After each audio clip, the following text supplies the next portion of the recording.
Allez, on va passer quasiment à Dieu dans cette émission. Bah oui. C'est Gavin Clémenté Ruiz. Après Je le vous l'avais pape. promis, cette église dont il va nous parler. On file où? En Bretagne, je crois. Oui, on va aller en Bretagne. Alors cet été, on remet l'église au milieu du village et je vous propose de partir dans le département du Morbihan. Alors plus précisément à Pluméliau-Bieuzy. Ça, c'est pour nos amis là-bas. Ça, c'est bien morbihanais. C'est un petit coin de campagne. On est à 35 km de Lorient, à peine 10 km de Saint-Nicolas-des-Eaux. Et qu'est-ce qu'on peut voir là-bas? Eh bien, vous commencez à me connaître. Une église pas très ordinaire. Et oui, sur ces images que vous voyez peut-être sur Europe1.fr, il y a une chapelle semi-troglodytique, adossée à un bloc de granit, alors bien au-dessus. Et cette chapelle s'appelle la chapelle Saint-Gilda.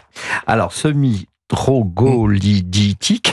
Elle est creusée dans la... Attendez, on remet tout dans le sens. En fait, pas le malin, Joe. Vous voulez que je le dise, peut-être? Elle est creusée dans la roche, mon cher Roland. Elle est gravée dans la roche. En fait, elle n'est pas tout à fait creusée, à moitié. Elle est blottie comme ça sous un énorme morceau de granit, comme si la montagne lui servait en fait de toit. C'est ça qui est assez original, assez spectaculaire. Hein. Le rocher, il abrite la nef, il protège la façade et surtout, il donne à cette chapelle une ambiance un peu mystique, hors du temps. On a l'impression d'être dans une légende. On se croirait presque dans un dessin de Astérix Obélix.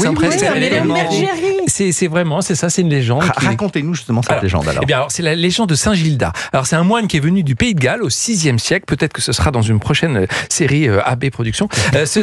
Et il s'est installé là pour évangéliser la région. Et il aurait trouvé refuge sous ce rocher-là, avec un autre ermite qui s'appelait Bieuzy, qui a donné donc son nom à la commune. Gilda, eh bien, il aurait célébré la messe, médité, enseigné, et pour appeler les fidèles à l'office, il utilisait une pierre sonnante. Une pierre sonnante, c'est quoi? Une pierre sonnante. Alors, c'est quoi? C'est une pierre qui est posée sur un socle de granit, classé au monument historique, là-bas, encore sur place, vous pouvez la voir. Et quand on la frappe avec un galet, elle résonne avec un son métallique étrange, presque cristallin, et ça donne ça.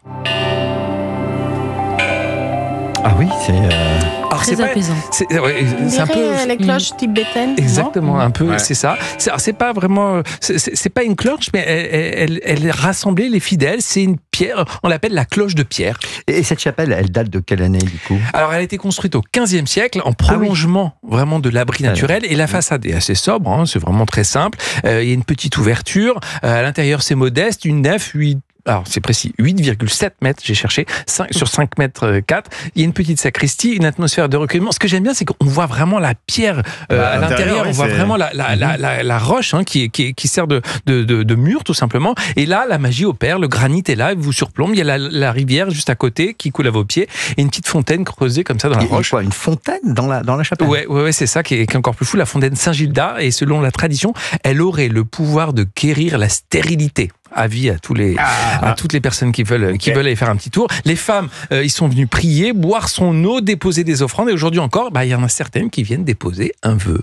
Et le lieu est accessible facilement?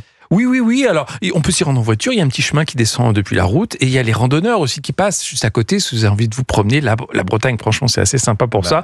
Encore plus le Morbihan. L'endroit est assez sauvage, un peu silencieux, émouvant. On y croise des pêcheurs, des marcheurs et parfois des pèlerins. Mais oui, Elsa, ça vous dirait de chanter dans une église? Vous l'avez déjà fait? Non, je l'ai jamais fait. Parce que beaucoup d'interprètes aujourd'hui ça doit être extraordinaire. Mènent des concerts dans des églises avec la voix comme ça qui résonne. Ah oui, c'est ça.